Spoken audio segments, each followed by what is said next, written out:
Okay, should we go ahead and get started? Welcome everyone. My name is Blaine Hone. I'm with Southern Utah University, and we have also Nelson Melgar with Fanshawe and Jeffrey Newell with Montserrat College of Art. And we're here to present for Worldwide College Tours this webinar on making special programs part of your education, presumably your international education. But even if you're going to school in your home country, I think a lot of what we are talking about today should be very beneficial. And we're going to go in the order that we have listed here on your screen. I'm going to stop sharing this screen, but if you're watching, please look for which section might have specific answers for your questions, and feel free to write questions in the question answer box. I saw that some of you are already writing some questions in your question answer box. We look forward to answering them at the bottom. And so with no further ado, we'll start with Nelson Melgar is going to walk us through the first section, and then we'll just jump through each of these sections and continue on. Go ahead, Nelson. Thank you. Hello, everyone. My name is Nelson Melgar. I'm here in Canada. So we're gonna talk about the first piece is we are talking about the process of admission as an international student. I want to clarify that this is some general ideas, not specific for institutions, can be applied to any institutions, okay? So international institution. The first thing I would like to say is when you would like to study abroad, the first thing you need to know is what would you like to study? In many events, students, they come to ask questions like, what do you offer?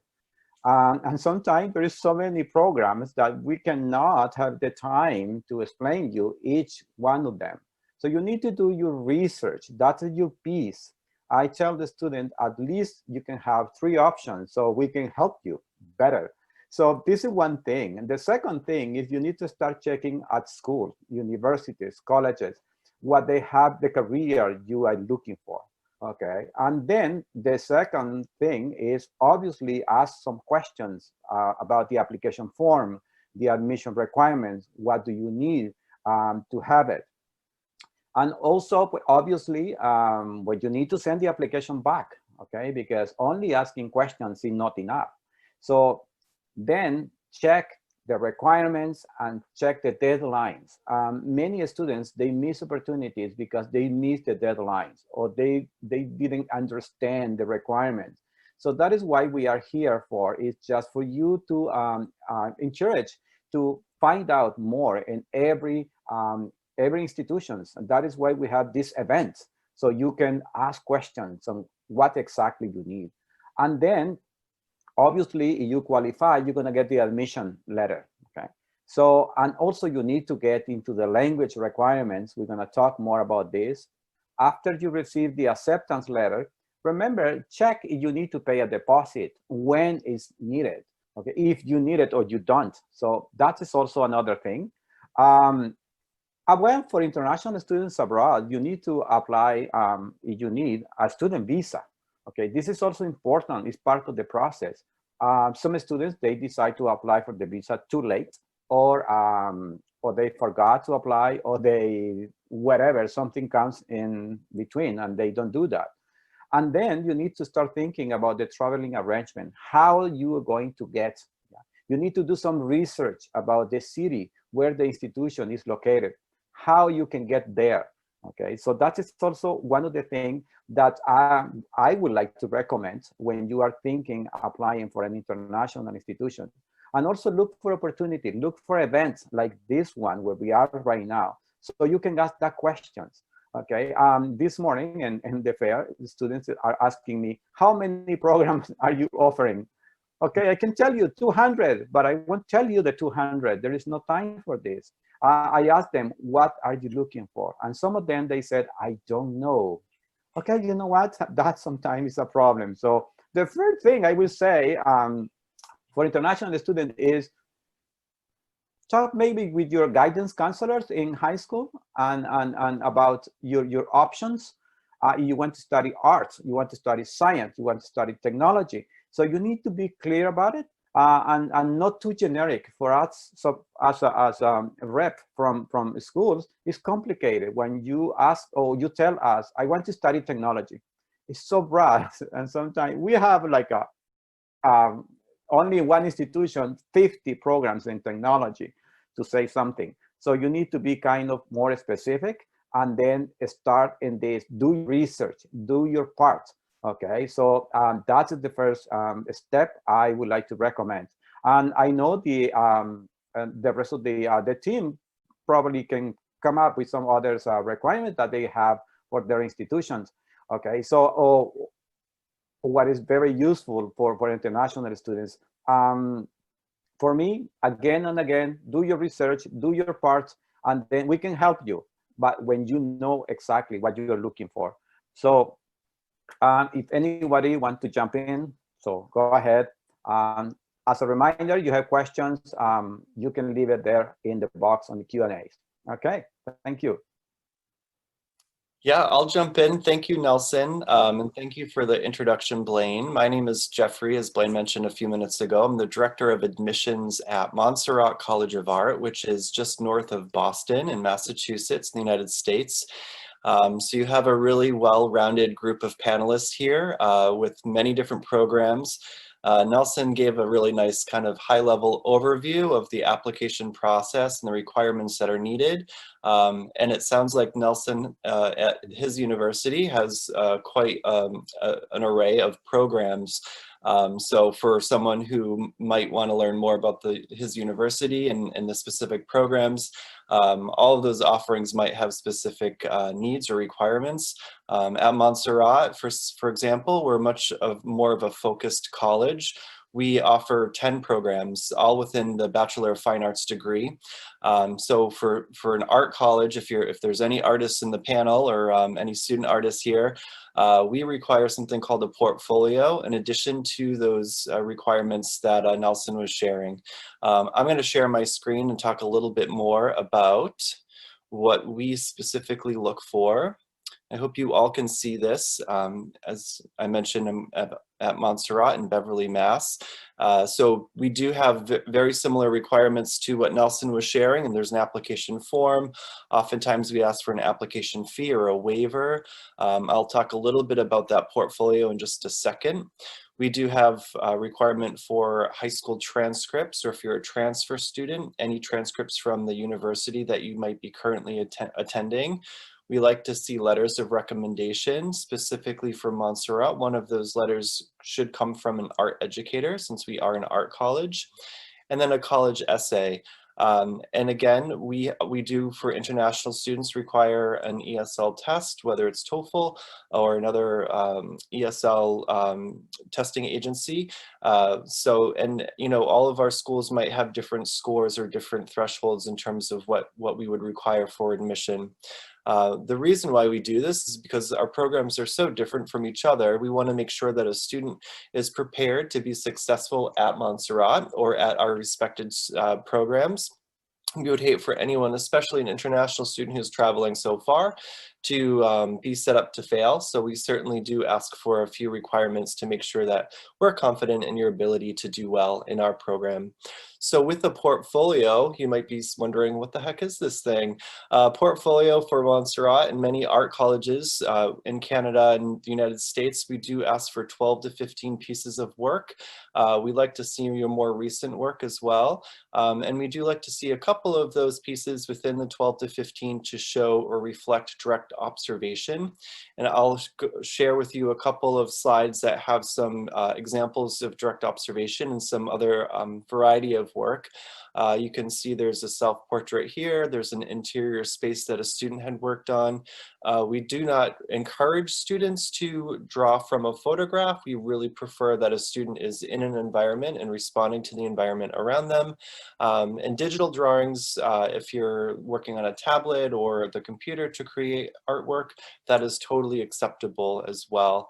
So here's a few examples of direct observation.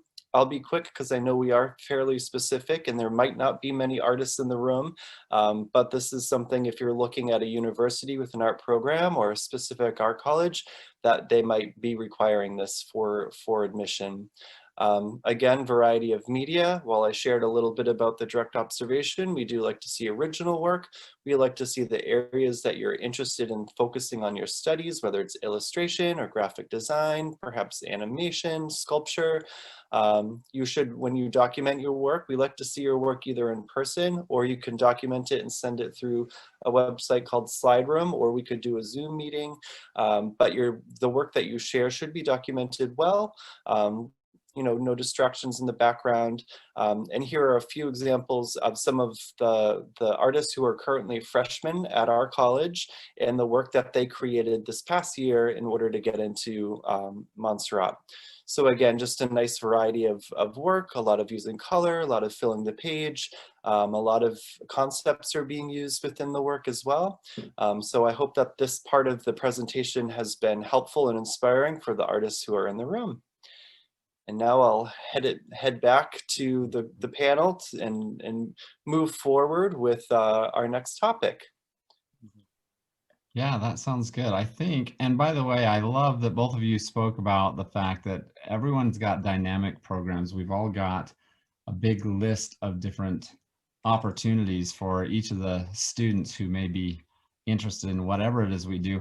That's where I think the main part of what we're getting into now is how do we leverage these special programs, things like study abroad, summer and exchange programs, and then English as a second language. And so I don't know who was up next for talking about study abroad, summer and exchange programs. Was that you, Jeffrey, or is that Nelson? Yeah, that's right. It was me. I'll keep going. That's all right. And then I think you're going to start us on ESL, and I'll jump and finish at that point.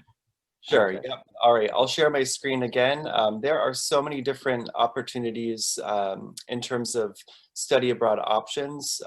Just to reinforce the point, every college and every university really does have specific and unique programs for all students to partake in. Prior to even enrolling at a college, we have a summer pre-college program that really is geared towards a test drive, if you will, of what an art college experience would look like. So you live on our campus for 2 weeks, you take classes, and then your evening hours and your off time is filled with kind of art college related student activities with other young artists from all over our country and the world. So you live right in our dorms, which are apartment style. You're immersed in our downtown environment. You're utilizing all of the equipment that we have to offer in our BFA program. And you're working with students who are also going into an art college setting. At Montserrat too, we do have some programs that bring our students to other environments throughout the world. We spend a month in Niigata, Japan. We have a really strong relationship with a couple of art colleges in Niigata. We've, for many, many years, have studied for a month in July in Viterbo, Italy. I personally went on this trip when I was a student at Montserrat, and I can tell you that I ate a lot of pizza and pasta and also made some really amazing work while I was there and totally immersed in a fairly Italian-speaking culture. So I felt like it was a very authentic experience that I will always remember. And we also have a program that is 3 weeks long in the wintertime to Mallorca, Spain. And again, this is more of an art making sort of excursion that's kind of in the realm of photography. So studying abroad could really enhance your overall college experience. And again, every school has different consortiums of colleges that they might have partnerships with. While we're an independent college, we do have some relationships with other organizations that we are a part of. So NECM is the Northeast Consortium of Colleges and Universities in Massachusetts.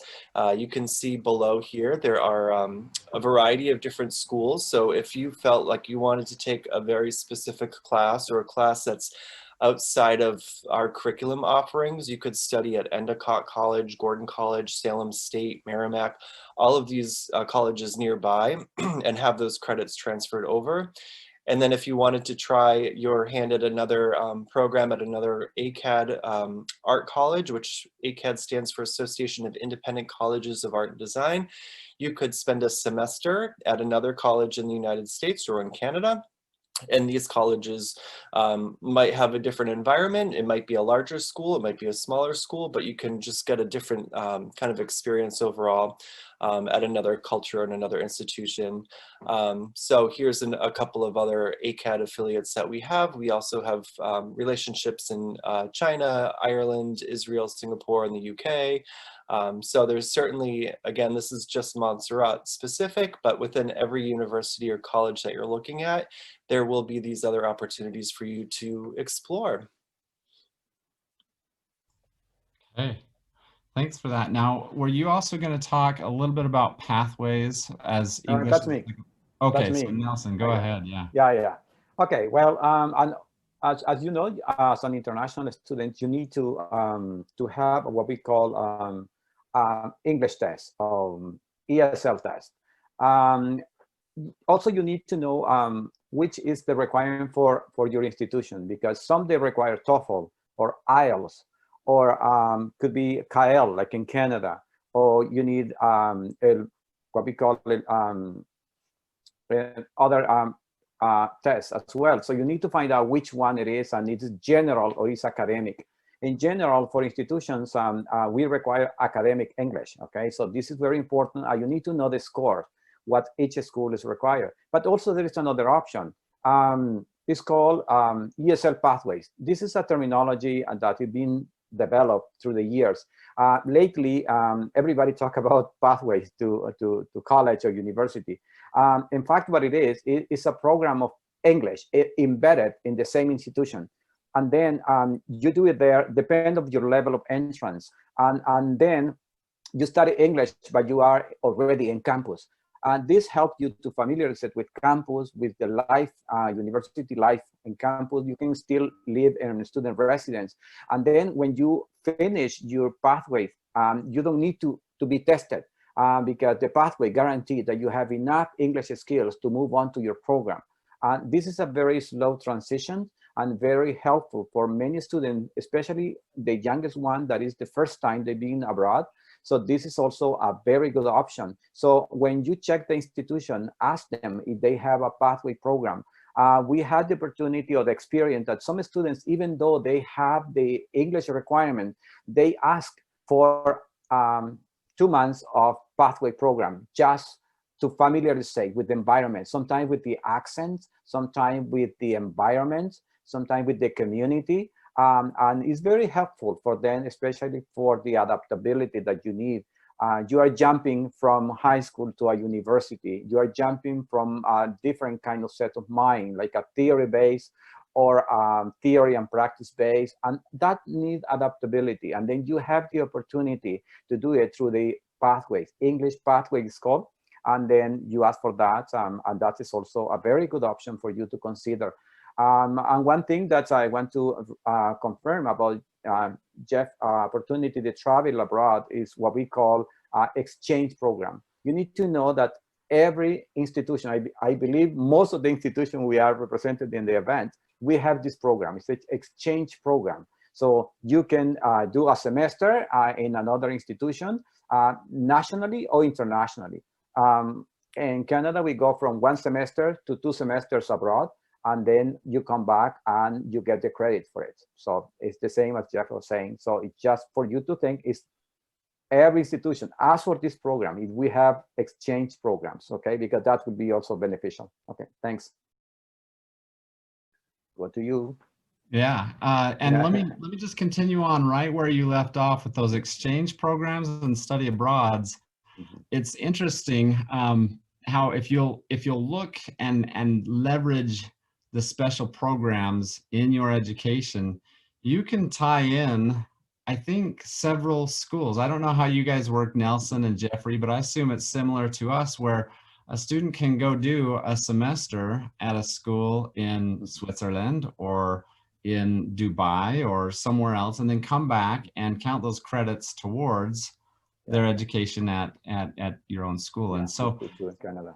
that's, it's similar. It depends on the relationships that the various schools have, but I think, Jeffrey, you talked about the experience. You got to go somewhere specific and create some some work for yourself that that you're proud of, and that's what I think each of our educational institutions are working to do, is create an opportunity for students to just build their plan and their pathway. And that's why English as a second language, as Nelson mentioned, if you study that as part of a pathway, then it kind of rolls into, it can be part of something that you will do throughout your education. And let me just show you a graphic. I'm going to go ahead and share my screen for a minute here. And this is one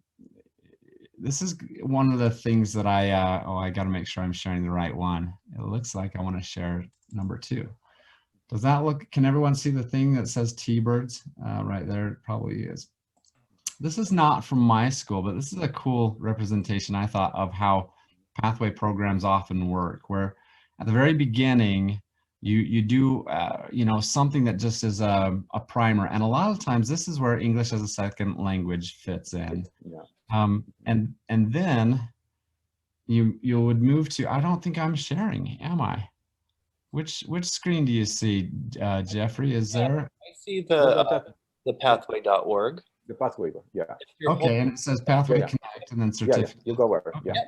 So this is just a graphic from a different school. It's not even my school, but I love the way the concept works so much, because it all flows if you do it properly. If you can build your path, your English maybe, and maybe some preparation for college courses, then a certificate of some kind. Now and this one is at our school, but let me show you how our certificate works. We've got a certificate for general education, and you can take an integrated, this is all the details, I won't go into all of it, but basically a certificate that says I've completed all of my general education requirements, and that now makes me eligible to move on to a specific program and complete either an associate degree or a bachelor degree or whatever level you like. But again, it's that flow. You get some certificate and then you go to the next level and the next level. But if it all ties together, that's the way that education and education strategy really works. Now, the biggest problem, not the biggest, but a problem that a lot of us have is we don't exactly know 100% what career field we're chasing. And we're going to get into some of the job opportunities and careers at the kind of tail end of this conversation. But one of the things that helps is to start in a pathway and move forward from program to program so that you get a feeling of what you really do enjoy. That's where you kind of discover your passion. I'm going to move a presentation over here to get into the other 2 parts of what I've prepared to kind of talk about. And that is English as a second language in a different format that we call intensive English programs. And so this intensive English program, I'll read some text here. It says offers a dynamic learning community to ESL students. And I wanted to share with you what SUU's, I thought I had it right here ready, but I will just put it in here anyway. ALCC, the English as a second language, the way we do it at SUU as an intensive program, does a few things maybe a little differently than a lot of English programs would. Where first of all, we make it immersive, where it's not a matter of someone speaking in your language and then telling you to learn, you know, here's how it is in English, but you come and you learn everything in English. Now, this may be beyond a lot of folks that are already looking for their college degree, but what we find is a lot of people that are entering, especially dynamic fields or difficult fields like our aviation program, for example, requires that students have a different level of English than the rest of our programs.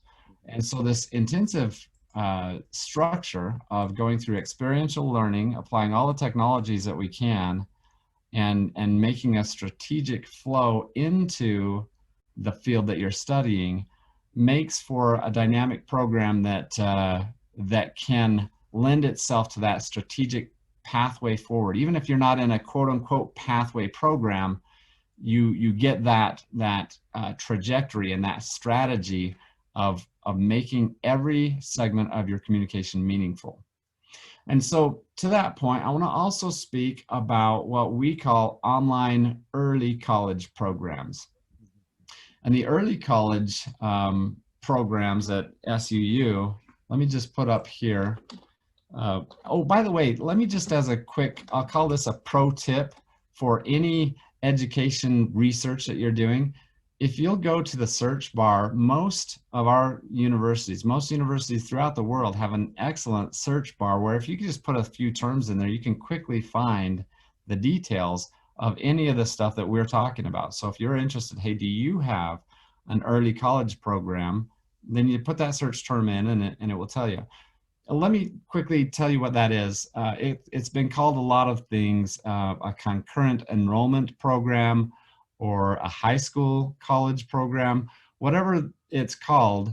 The idea of early college is that we build a pathway to university study and university credit into your high school education. And that's usually through special partnerships with your high school, wherever it is that you're attending.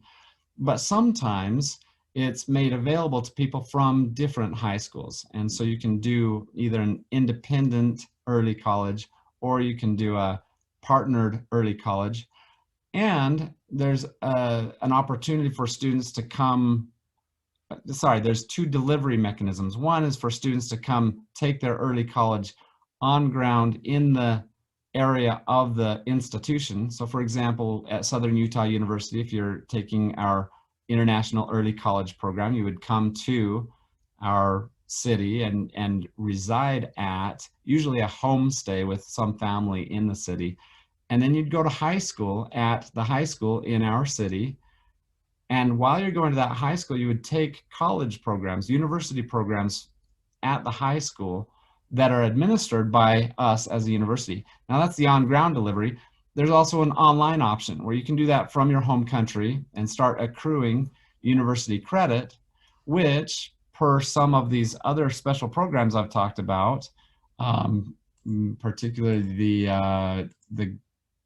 the general education certificate, that then becomes a lot of times, I guess, depending on the way the university is working on it, becomes interchangeable with other schools. So even though we're issuing Southern Utah University credit, according to some of the articulation agreements and some of the different affiliations that we're in, that credit would count or could presumably count at any variety of universities that are subscribed to the same affiliation of us, and as us.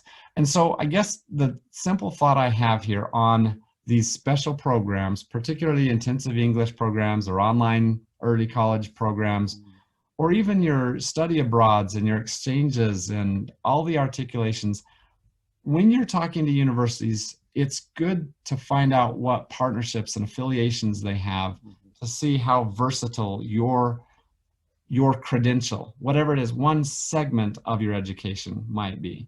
Because you might not want to get your whole, associate's, bachelor's, master's, doctorate degree. I don't know how far you want to go, but whatever chunk you're doing, it can be valuable and acceptable both for future study at the university you're going to, as well as at other universities.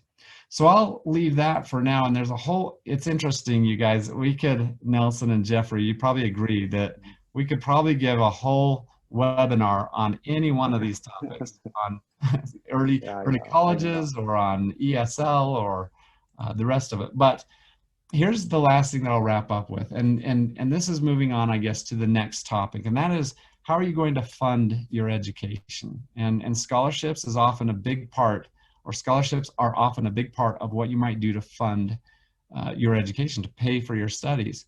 Now, a lot of times, where you go matters. So there are a lot of fully funded scholarship opportunities for some international students. I'll tell you, in the state of Utah, the state schools, the ones that are funded by the state government as public universities, don't offer a fully funded international scholarship. A lot of private institutions do have that available to them. And so that might be something to consider. But no matter what it is that you're looking for on your university programs, I had 4 questions, I guess, lined up, 5 questions like that kind of talk about how you're going to fund your university studies. So one is that I know that in Europe, a lot of schools are entirely funded by the government, and even for foreign students, you can go and study in Europe sometimes. And as long as you meet certain requirements, then the funding is there for your education. They're happy to have you, and that's a government funded opportunity. In the US, a lot of funding comes from scholarships. And then of course we've got self-funded, right? That you've got your own bank account. But the big questions on funding are, what are the tuition costs minus all of my sources? That's, I think, the biggest thing to look at when you're looking for scholarships. Now, let me give you a representation of what Southern Utah University does for scholarships so that you can kind of get a comparison and an idea of how to look for scholarship info. We put this right on our website, so these details are very commonly accessible to everyone. The main thing to look at usually is tuition fees, because often the student fees and program course fees and books and supplies, you can manage those according to the way that you can buy books cheaply or use them online. And anyway, those are all kind of subjective. Then housing, your room and board fees are those are disclosed pretty commonly at most universities. So if you tally up all of your costs, then this is the Southern Utah University annual cost is $31,000 this is our undergraduate cost. What you would then do is kind of estimate, if we've got different requirements for each of these different scholarships, will you qualify for $3,000 a year in scholarship, or $6,000 or $8,500? You can then subtract, the way it works, at least at our school, is you can subtract that scholarship amount from your total tuition amount. We'll actually just bill you, instead of $20,822, with an $8,500 reduction, you would only be billed $12,000 and change. So some scholarships work differently than others. So, and that's another thing to consider, is that some schools have you as a student awarded the scholarship fund, and then you're responsible for paying the school the total tuition amount out of the scholarship fund. Or sometimes students will take that scholarship fund and spend it on books and housing and whatever else, and then just pay their tuition however it lands. You'll need to clarify that with your institution whenever you get into it. But the final thing that I had come prepared to share, well, 2 final things. One on the funding is, oftentimes students are funded a little bit by their program. What I mean by that is there are some special work study programs where students are invited to do an internship, usually a paid internship if it's a work study program. If they're invited to do an internship where they get some kind of an income from the institutional partner who's employing them, then they can use those funds to apply towards their education. And that's something not every school's really focused on, but most schools have at least on-campus job opportunities for their international students. And so don't discount those opportunities, because learning to be independent and earn what it is that you're spending on your education and on your living expenses is oftentimes one of the greatest, most valuable lessons you'll get from your university experience. So scholarships and work study opportunities all lend themselves to this idea of there are many, many opportunities to fund your education. Now, the next topic that we're all going to talk about is, so we've talked about the special programs, including study abroad and summer programs and exchanges and ESL programs and online programs and programs that merge into your pathway programs that merge into your further education. And then we've talked about scholarships and work study. And the last thing we have on our docket here is career preparation.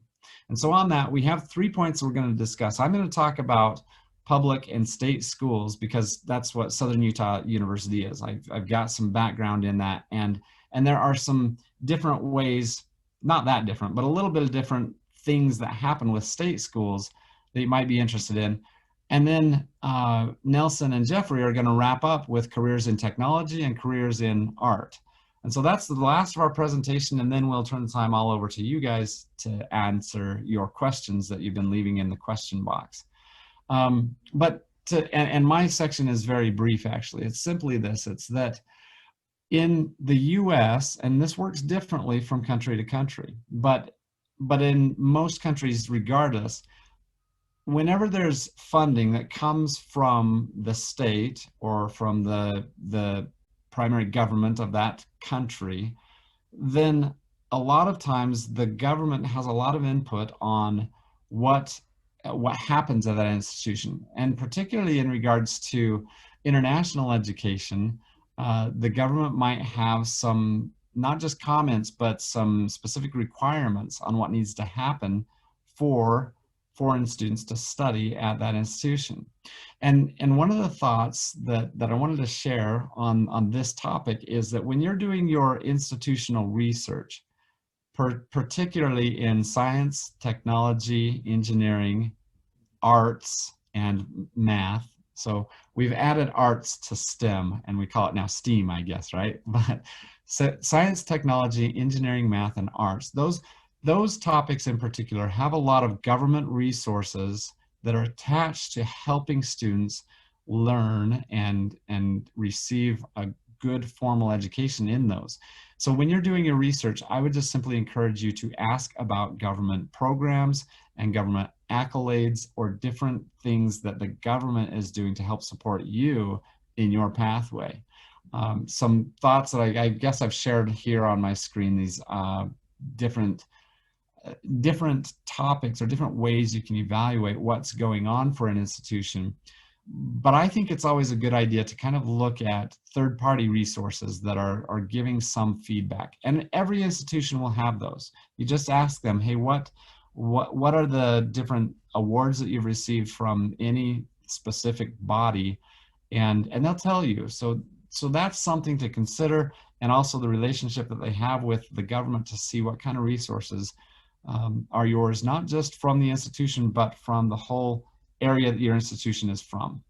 But that's it. And the reason you look at that is, again, on career preparation, those kinds of things lend themselves to what job will you land and what career will you be able to perform because you went to that specific school or that specific program. But without that, I'll turn the time to you guys, Nelson and Jeffrey. I don't remember who was technology and who was art. I think, Nelson, you're probably technology, right? Okay, yeah, we can we'll go with you, and then Jeffrey, we'll wrap up with you and go into the question and answers. Perfect, that sounds good. Okay, interesting. Yeah, that is true for all the institutions and in Canada as well. You want some funding for your education. Canada has a system, what is called study and work. All the institutions, and 90% of the institutions in Canada are from the government, are public institutions, but they're not free. Okay, it's not free. But all of them, they have study work programs, and also some of them, they offer a scholarship as well.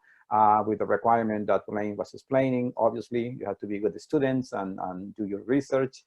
And the rest, we offer what we call partial scholarships. So yeah, feel free to ask them.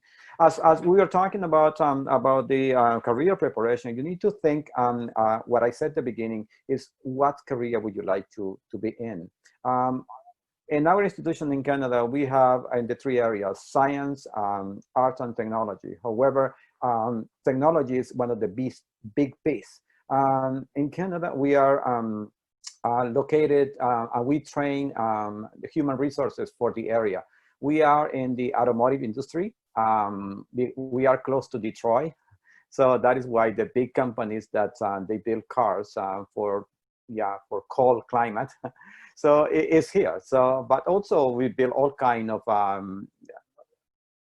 technology. So technology is engineering, aviation, cybersecurity, robotics engineering, specialized welding, what they call space welding, stuff like that. It's also done here. So what is the requirement? You would like to be in one of these careers, engineering, you talk about engineering, manufacturing, industrial engineering, stuff like that. You need to be prepared for this. You need to have math. You need to have, obviously, English. You need to have physics, calculus. Okay. So this is the thing, you need to really like to play with tools because that's your career. We have some students that they get into the robotics engineering and they hate programming. And they say, come on, if you hate programming and you want to be a robotic engineering, you're kidding me. Okay. Or I ask the students, do you have physics? How is your physics going? Oh, I hate physics. Maybe it's not the right fit for you. So I would like to invite you to think really well what you would like to do, and you have the requirement. So, or start preparing for these requirements. So you will be obviously in the area. Don't go just because I know somebody who's engineering, he's happy and I will do it the same thing. It doesn't work that way. So explore yourself. In some institutions also are very ahead with the new career for the new world. Also, that is also important. Okay, you need to think is what would you like to do if you really have the requirements that this career will take from you. So we invite you to think about it. But obviously there is more, okay? That's just technology, but let's see about art, let's see about science. So, okay, let's see about art with Jeffrey. Hey, that's great. And my sidekick Bernie is here as well. Hope he's not too distracting, but he escaped from his little bedroom and now he's on my lap. In terms of careers in arts, you know, at Montserrat we do have both technology in terms of animation, graphic design, digital illustration, and the like, interactive media as well. So we do have quite a bit of technology in terms of art making, and then we also have our fine arts, which could be photography or painting or printmaking, sculpture as well. Bernie likes all of those.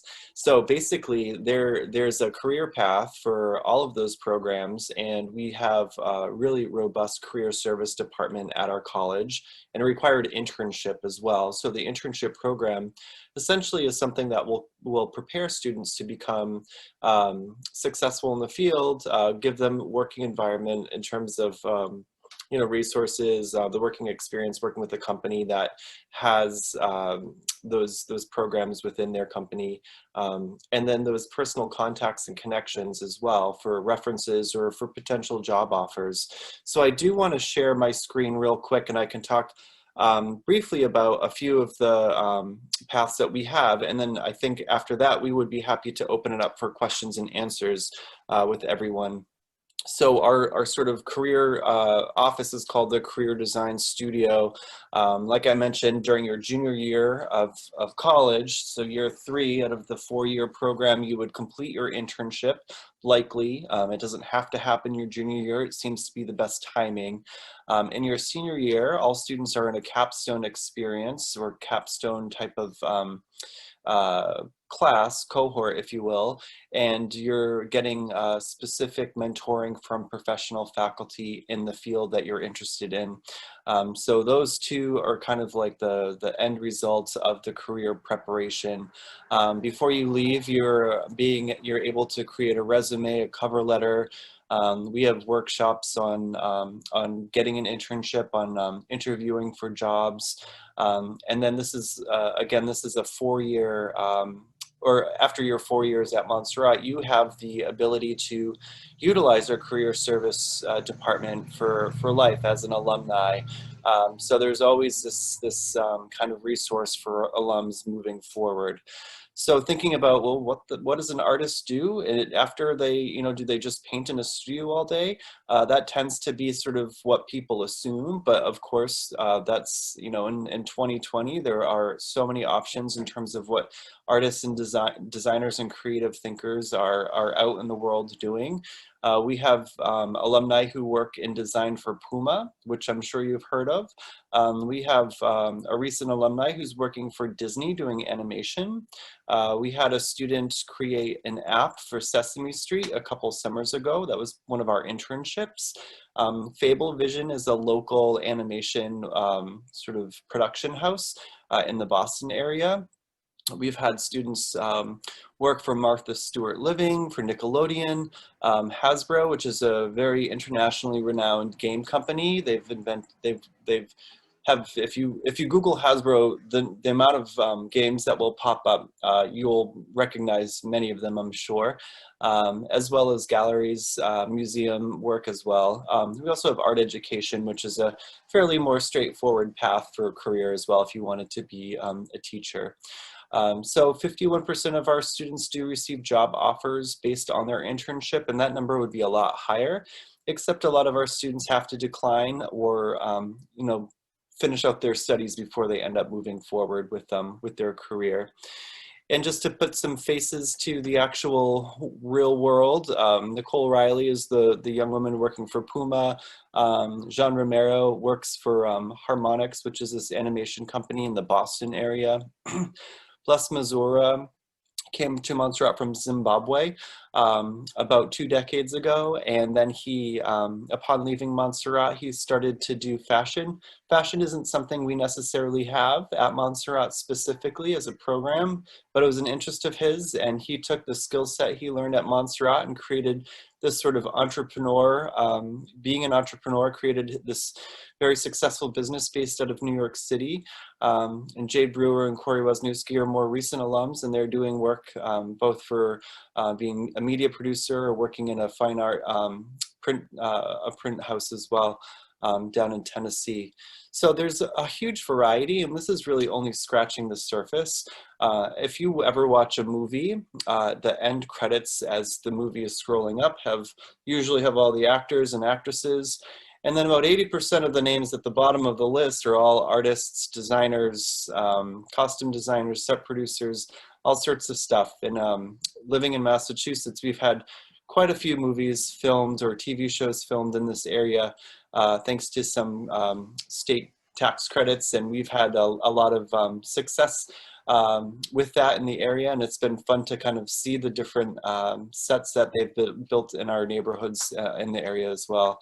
And you get to see the full production team at work, and there's many people involved to make one product successful, and that's just one very specific industry, and the creative arts industry really expands to almost everything in our everyday lives.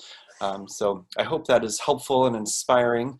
It looks like we're pretty close to our time with presenting, and we want to make sure that everyone has time to create or ask us questions so we can answer any specifics that you might have.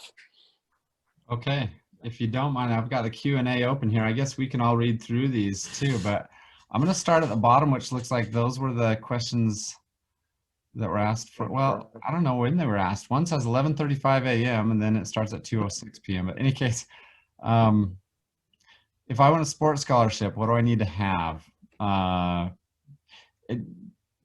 go ahead and field that one if you don't mind, and then let's just go through after that. But for us at SUU, we do have some very active sports team. We're a Division I NCAA sports competitor, and in order to get a sports scholarship, the primary factor is an interview with the coach.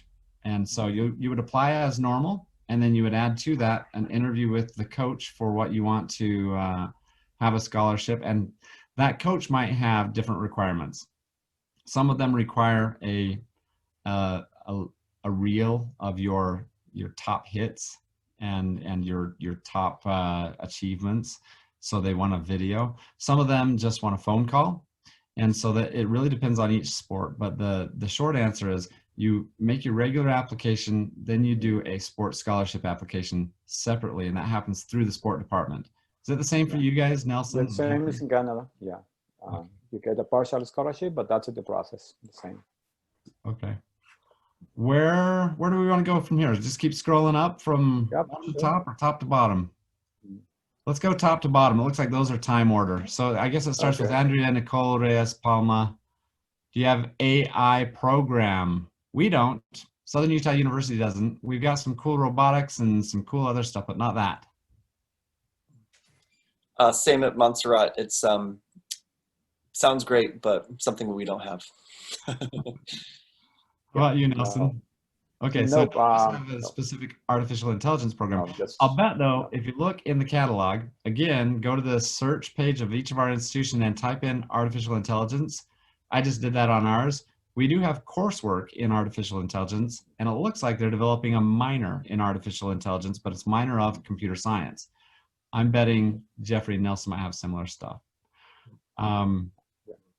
Who wants to tackle do international students need a F1 or J1 visa? I assume that's for US schools. Jeffrey, you want to tackle that one? Yeah, primarily we do require the F1 visa. I know Nelson, excuse me, talked a little bit about the visa process earlier on. The F1 visa is the more common visa, and maybe Blaine, if you want to talk a little bit about the J1, we tend to work more closely with the F1 visas. And I would say that by and large, and this is the trend in all schools in America, I think there are, how many? There's 1.1 something million international students residing in the US, and the vast majority of those are on an F visa, a full-time student visa. So that's the visa that's issued most in the US. We do have J programs as well. J visas are typically tied to more of like an internship or a work study program. And so the answer is it depends on the program you're getting, whether you get F visa or a J visa, or in the US even a M visa. But those are kind of there are even fewer of M visas than there are of J. So F is the primary one that most international students will get. If you're going into a kind of a work study program, you might need a J visa, but we'll just issue the visa you need per your program. Yeah, in Canada, you get what is called a student visa. Student visa include the study and work program, and also include work permit for 20 hours and 3 years after graduation. So it's just one student visa and include everything. You know, that's interesting, Nelson. You mentioned the study after you graduate, because that's on an F1 visa. If you've taken a STEM program, science, technology, engineering, math, then you do qualify for a longer period after you've graduated. Yeah, in Canada it's up to 3 years. Yeah.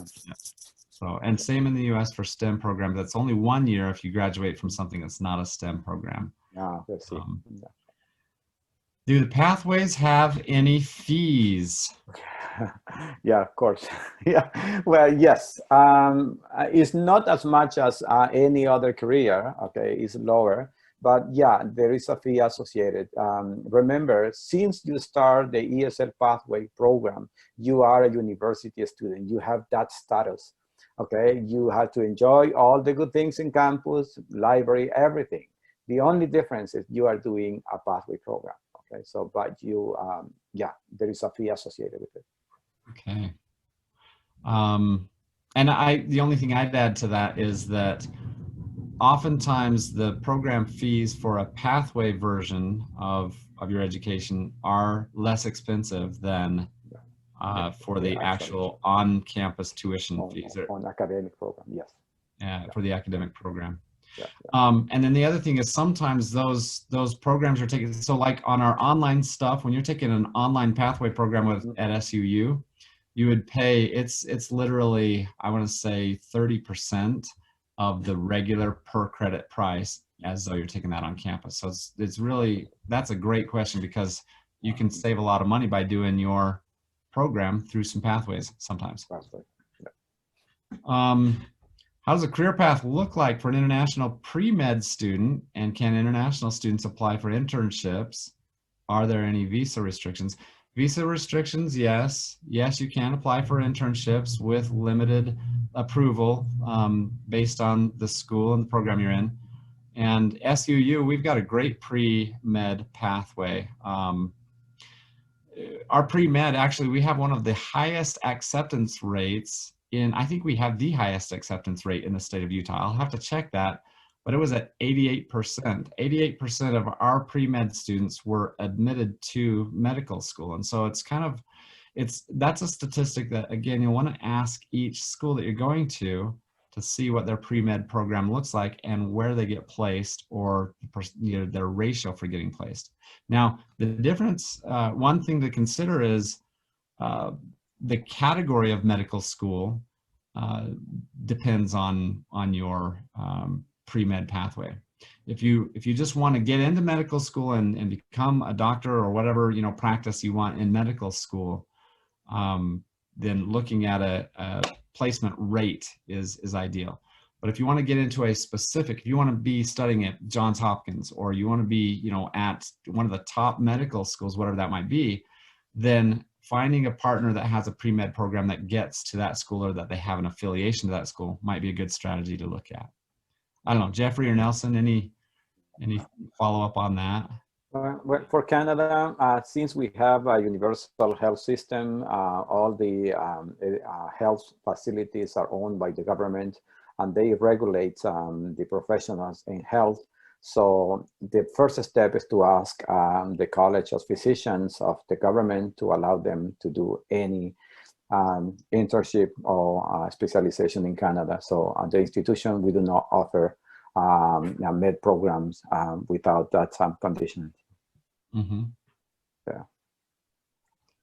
Okay. Well, it looks like our last question is Andrea Nicola's back saying, can I get computer science degree And then specialization in artificial intelligence? And the answer on that would be, here's my thought, and this all goes towards this idea of that your education is bigger than just one school or one program or one certificate. I just think it's bigger than that. And so the answer is yes, absolutely yes, you can. If you start in computer science and you go into robotics, or you go into artificial intelligence, or you go into virtual reality or video game programming, or whatever it is, you get a foundation, and then you specialize. And that's the same way medical works, right? Even though, let's say you're a doctor now and you're doing residency, it's after that a lot of times that you're now saying, okay, well, I'm going to be a surgeon, and now I'm going to be not just a surgeon, I'm going to be a heart surgeon or a brain surgeon or eye surgeon. And those specialties come with time. So as interested as you are in a very specific niche, I'm not saying forget about that niche. I am saying get your foundation and build towards it. And that's an excellent strategy. Same as here. So we offer specializations in different areas, but they have to have the basic knowledge that you said. It's the same. All right. Well, I guess one more invitation real quick, and then I'll stop, and you guys all finish up here, and you guys get the last word. But please come visit us in our booths and talk about this, right? I mean, exactly. All of these schools, just reach out, ask these questions, because we've got a lot more answers than this 1 hour can give us. Exactly. Yeah, there is one question. There is a student from a English-speaking country. She asked if she needs to have a TOEFL or IELTS. In Canada, no. Your language is English? No. Yeah, forget about it.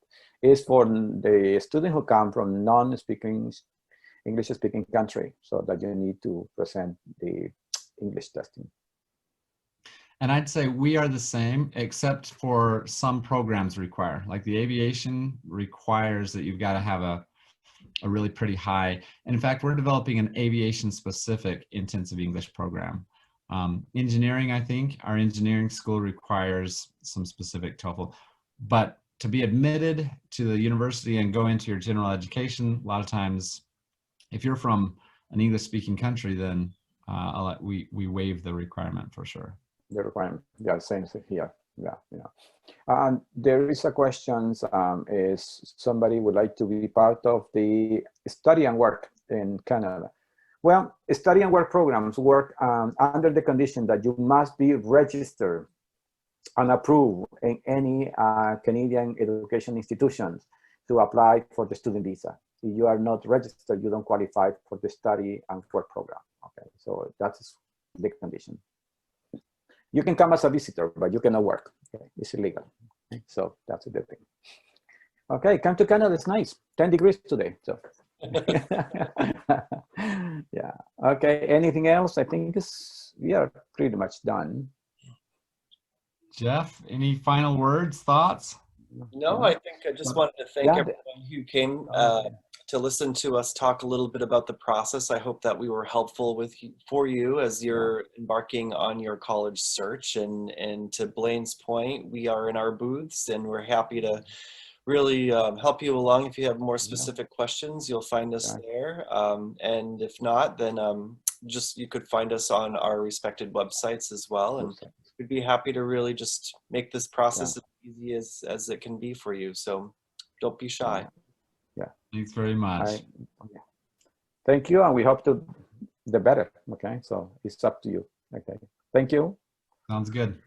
Okay, Hey. and goodbye. All right, take care. Bye-bye.